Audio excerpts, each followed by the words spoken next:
Countdown clock, please.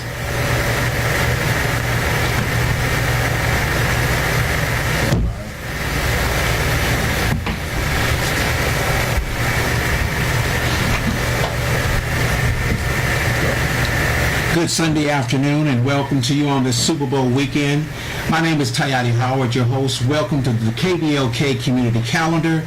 It's a pleasure to have you here today, and we have a group of special and very talented people in our studios at KBLK. We have the president of the Broadway Heights Town Council, Mr. Robbie Robinson, to my immediate right, his wife to my immediate left, and we have Carla. And Carla, what's your position with the Town Council? I'm treasurer, and I'm also on the program committee. Perfect. And we want to talk about a very special occasion that's going to be taking place. I believe it's on February the 23rd, 2019. It's the first time that in my 40-plus years of being in America's finest city, San Diego, to see any town council come together in any community, do something as historic, as profound, prolific, as this. And I wanted to take this opportunity to bring in the town council president, Mr. Robbie Robinson, to talk about this honoring of the late Reverend Dr. Martin Luther King Jr. Robert, it's a pleasure to have you here. I spent some time living in Broadway Heights, had a beautiful time with the community there. You continue to motivate the community at large. You continue to educate the community. You continue to enlighten all of us in San Diego with some inspiring things that you do in the Broadway Heights area. Let's talk about what's going to take place on February 23rd, and let's also talk about how this came to fruition.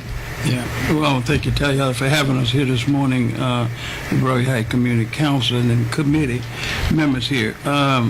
This really comes out of the heart and the depth and soul of the community, as well as myself, being a person from the South, the Deep South. I'm from one of the most racist states in America. Whoa. As of today, and that's the state of Florida.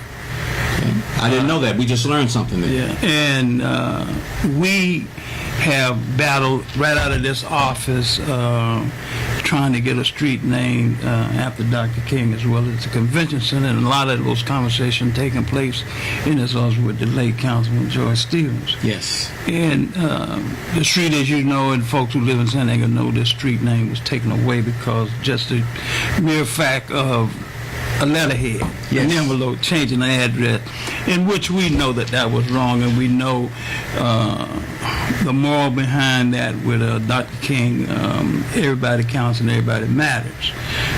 He was about all people, and we learned that early on as kids. So how it all came to fruition was that back in 2007, we took a group of people across America to some of the great sites in America around the civil rights movement. And it was 56 neighbors. We went on a bus and we went for 16 days, and the trip was totally free for the community members that decided to go. And so as the kids and some of the adults, we moved through the Deep South, began to ask the question, why is there so many streets named after Dr. King and there's nothing in San Diego? We had no answer. Yes. So when we came back to San Diego, we immediately, my wife did, immediately say, well, why can't we name a street in Broadway Heights after Dr. King? I said, well, I don't see no reason why we can't. So the kids was putting pressure on us. So former Councilman Young got with us.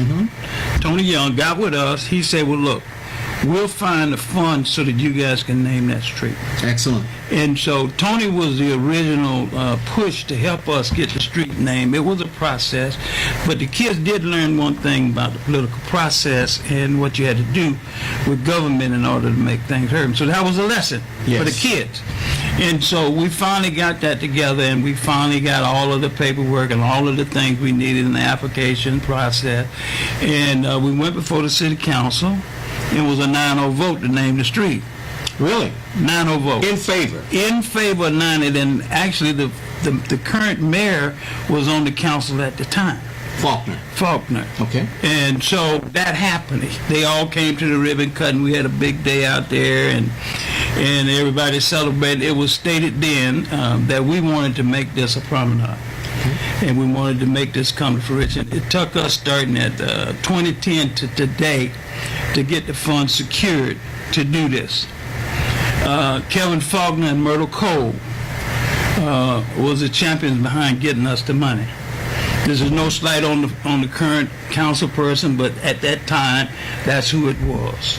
And so we got $800,000 in a meeting in about 30 minutes. And so when we got the money, then they put the staff together. The staff wanted to wait. Credit to Kevin Faulkner. He said, "No, I want to see something in 4 weeks." And he let them know who I was. He let them know that me and him used to sit together on commissions and stuff. He said, "This is real. This community is real. Let's make it happen. We're going to find the money." He said, "Is this enough money? If it ain't, tell me now." So everybody agreed that it was enough money, and that's how we got to where we are now. We started this project. We broke ground in September. And September of what year? This 2018. Yes. And so now we're at the throes of completing the project. Okay. The project is moving along. There's some great things that are going to happen. And credit to ECC, the Welding Department, is responsible for creating this great statue of Dr. King. All right. So let's digress for a moment. Okay. Because this is really an incredible story. The fact that approximately 12 years in the making, from 2007 to now, the fact that you were able to bring a town council in, meeting with the city, starting with former city councilman Tony Young. Right. Myrtle Cole was involved in that, and somewhere right after that. After that, right. And the Mayor Faulkner.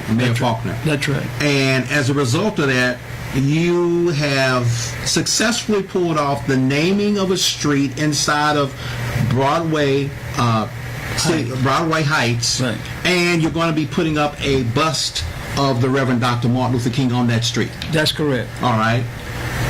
First of all, congratulations right. to that feat, because that was no easy feat. That's right. I don't think I've seen any city council do anything of that magnitude since I've been here over 40 years. That's right. Number one. Right. Number two, the fact that the city worked so well with citizens, that's incredible. Because what we always hear is someone complaining, whether it's city streets, potholes, whatever, right. and this flowed right. over a 12-year period to this point. Right. Now you're getting ready to open this up to show to the city at large on February the 23rd. Right. All right? And what's taking place on that date in terms of this event? Right. And is that a Saturday? It's a Saturday morning. Saturday morning, 10 o'clock. It's a full day. February 23rd. Yeah. It's a full day, and we will have a concert after the ribbon cutting. We have Stephen Cross is going to perform. Familiar with him? We're going to have Antoinette, the harpist. Maria Antoinette, the harpist. Yes. Yeah, she's going to perform, and we're going to have the Urban Gypsy Band, R&B band. Yes. They're going to perform, and two of the players was on the professional circuit that's in this band. The band director owner is Michael. He used to play with Earth, Wind, and Fire. Okay. And then we're also going to have another guy that's played with Peaches and Herb. He's a part of the band. We've had two opportunities to actually listen to them play. Outstanding. And so that's the way it's going to take. And we're going to unveil this bus in the program. And also, there are a lot of amenities on this street that's related to the movement. Explain. We're going to have pictures, backdrops, the standard of nonviolent movement by Dr. King. We're going to have specific pieces of history about things like the Freedom Train, things like the continents, the 7 continents in the world. We're going to have those permanently pronounced there on the podium. But at the same time, we're going to have people like A. Philip Randolph, Jackie Robinson, all those folks spread out through this promenade. So we're really showcasing the district at large. We're showcasing the world. Wow. That's right. The world. We're going worldwide with this. We want to recognize everybody. We know about Dr. King, and we want that to happen, but we also want people to understand and recognize that it just wasn't us. Yes. It was a world movement, and that's our goal. And the kids and whoever go there be able to go online with the URLs that we have in place in particular places along the way of this path to this promenade where they can go online and see it. And also, we're acknowledging that we have blind kids and we have blind people in our city that will never get to see things like this, but we're making it happen where this braille going to be on certain aspects of this monument so they can go there and rub the braille and they'll be able to know what they're looking at. Read the story. That's correct. So, starting out, we're talking about this special event. I understand the theme is Building the Beloved Community. That's correct. This is on Saturday at 10 a.m., February the 23rd, right smack dab in the middle almost of Black History Month. That's right. The event starts at 10 a.m. There's going to be a program ribbon cutting ceremony, and then the unveiling of Dr. King's bust there. Right. And then you got dignitaries. I understand the mayor. You have the mayor listed as coming. That's right. You have Semper Utilities there. You have local church bishops and ministries. Yes. San Diego County District Attorney Summer Steffen. Yep. You're expecting Dr. Shirley Weber, That's California 79th Assembly District. That's correct. San Diego Police Chief David Neslett. That's right. California Senator President Pro Tem Tony Atkins is expected to be there. The Southeastern Division Captain Jerry, is it Hara? Yeah. Hara. And San Diego City Council SD President Andrew T. Phillips. So some of the luminaries that are scheduled to be there at this. Now, what's taking place after the ribbon cutting, after the initial unveiling of the bust? You're going to be there most of the day with this event open to the entire city To the public. to see it. To the public. What do you hope to achieve from that point on? Where do you go from there? Well, we want to go from there in reference to making sure that we continue to spread the word about building the beloved community and how we all can be one and how we all can come together and make a situation where that the young folks will be able to engage in this, field trips and those kinds of things where the teachers can bring them. We'll be able to have folks talk about the history of the promenade as well as give a guiding tour about what we're trying to project and where we want this to be. The story is not told enough. We need to start really telling the story, and we're going to do our level best to tell this story. And that's what Carla and Everett and Barbara and the committee we've been talking about real deep. We just want to make it happen. We're going to look at ways to have events there if we can. One of the dreams that we got right now, we don't know if we can shake it or not. We would really like to start having sunrise service there. We haven't talked to anybody about a sunrise service. This one is coming up. We've talked about it. If we could have it, if they can have it in other communities, why can't we have it in our community? And what a better backdrop to have a sunrise service is on the King Promenade in the city of San Diego. So that, and then we want to look at trying to create some gospel concerts, having showcase maybe some people there that have some stature to do concerts, because there's places where we can make this happen on the promenade. It's not a street where it's heavily flowed in traffic, so it will be easy for us to do, and we want to make that happen. Let me ask Carla and Barbara, the ladies, to chime in on this.